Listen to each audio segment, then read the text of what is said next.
I train a lot of people who are involved in the forces or police, and one of the key tests that they always ask to do is a push-up test. Now, what happens if you can't do a push-up? Well, the first thing you need to do is do an elevated push-up. So, for example, off a bench or sideboard. Don't do the ones on the knees, they're a waste of time. You'll never ever migrate from those to doing a full push-up.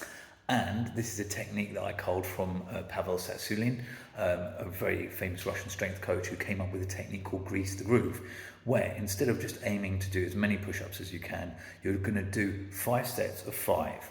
Okay, so it should feel challenging, but you should really be able to do 10. So, for example, on a bench such as this, let's say you can comfortably do 10, you're only going to do 5. That's it. So it's a great workout if you don't want to get hot and sweaty and you want to keep that kind of the law of repeated endeavor. Now, what we're going to do as well is we don't want to just overemphasize the pecs and the triceps. Obviously, we want to do some work for the activating the mid back. Otherwise, we tend to get a very, very unstable body and one that's out of alignment. So this is what I would recommend. So for week 1 of the push-up plan, we're going to do 5 reps off a bench, all the way down, pushing back up.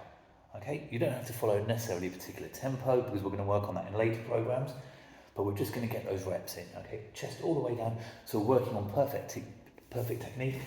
Then straight away, we're going to take a band and we're going to do band pull aparts. Okay, so you can do it standing, kneeling, or in a half kneeling position if you want to get a hip flexor stretch. And from here, you're just going to pull. Now make sure your tailbone's tucked under so you're not flaring your rib cage. The wrists are nice and straight and you're pulling past the center line. So it's not this choppy motion, it's here and here. Really accentuate that point and you're aiming to get it into that little notch, okay? What I would do if you want to really add to it is maybe every set alternate. So now going palms up, band pull apart, okay? So you're varying the loading mechanism. Okay, so that's week 1. And what we're going to do is I'm just going to give you some options over the following weeks. Not the sort of stuff that you normally see. We're going to be using loads of different tempo mechanisms, loads of different training techniques like tactic, reflex techniques, the 1-6 rep method. We're going to be using slow eccentrics. We're going to be using isometric pauses.